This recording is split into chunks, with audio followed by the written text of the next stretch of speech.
Well, while all the impeachment stuff is going on that we've been covering throughout today's show, where Kevin McCarthy is launching this unjustified impeachment inquiry into President Joe Biden based on allegations they've been unable to substantiate, Matt Gaetz wants his moment in the spotlight and is saying Kevin McCarthy hasn't been right-wing enough, hasn't been to Matt Gaetz's liking, and so he better correct course, or Matt Gaetz is going to try to get Kevin McCarthy removed from his position as Speaker of the House, which would be the motion to vacate the Speaker.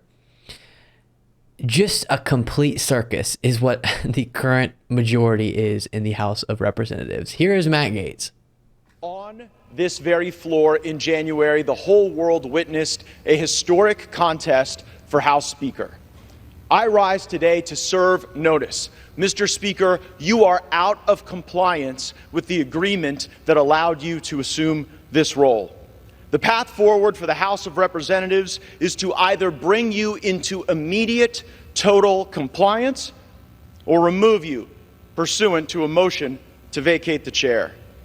We have had no vote on term limits or on balanced budgets as the agreement demanded and required. There's been no full release of the January 6 tapes, as you promised. There has been insufficient accountability for the Biden crime family, and instead of cutting spending to raise the debt limit, you relied on budgetary gimmicks and rescissions so that you ultimately ended up serving as the valet to underwrite Biden's debt and advance his spending agenda. Mr. Speaker. Before showing another clip, can I just once again go through this?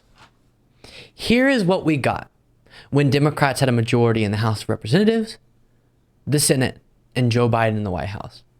The American Rescue Plan, trillions of dollars of relief in a time where it was absolutely necessary, trying to recover from this unprecedented pandemic that caused an economic downturn. The first major gun safety bill in decades. Pulling out of America's longest war, President Biden did. Largest investment in green energy in history that's expected to create millions of green energy jobs across the next number of years. Lowering prescription drug costs for seniors, Medicare being able to negotiate drug prices, also Medicare recipients seeing their insulin costs out of pocket being capped at $35, and raising the minimum wage for federal government workers, Ketanji Brown Jackson getting put on the Supreme Court, the PACT Act, that's healthcare to toxic burn pit victims, veterans, the CHIPS and Science Act, bringing more semiconductor manufacturing to America, and a once intergeneration infrastructure law, investing in all the things we want to be rebuilt. Roads, bridges, increasing access to clean, reliable drinking water, repairing airports, expanding broadband, investing in passenger rail, and so many other things. That's what we got when Democrats were governing. Is it perfect? No. Is it everything I want? No. Lots of politicians I don't like? Yes. But that's what we got. Real policies that will make a real impact in people's lives. What are we getting now? This. Impeachment over things that we've been investigating for months now and can't actually prove.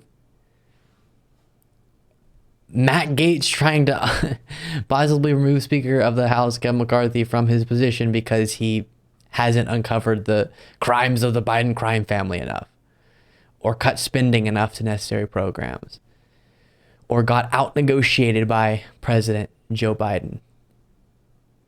Really? America, come on. We don't need that. We don't need that. We could have more solutions being put forward, more problems being solved. Wouldn't that be wonderful? Because I'm pretty tired of this.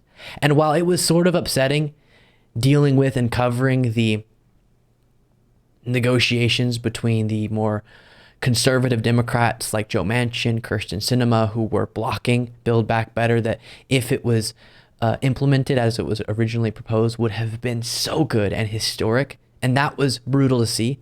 At least there was an actual conversation about policies and solutions being had.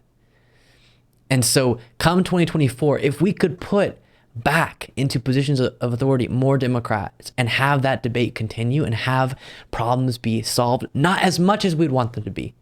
Of course not. And that's upsetting.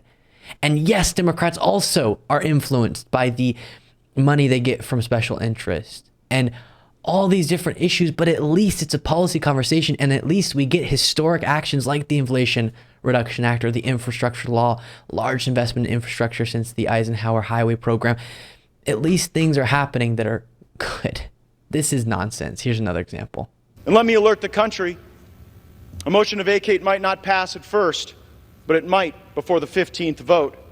And if Democrats bail out McCarthy, as they may do, then I will lead the resistance to this uniparty and the Biden, McCarthy, Jeffries government that they are attempting to build. I know that Washington isn't a town where people are known for keeping their word. Well, Speaker McCarthy, I'm here to hold you to yours. Bum, bum, bum. So we'll see how that ends up turning out. It's the thing that was warned of. When people show you who they are, or tell you who they are, I guess the phrase goes, believe them. We were told that these types of political stunts, and definitely showed time and time again, that is what so many, not all, but most of these Republican politicians, at least the ones who are wielding the power right now, are interested in. And in this era where the GOP is consumed by the MAGA hardcore part of it, it is not beneficial for the American people to have them have as much power as they currently do. And so I wish people would consider that as they, like I said, go in to vote in 2024, even with all the problems with the Democratic Party. At least actual good policies can be implemented.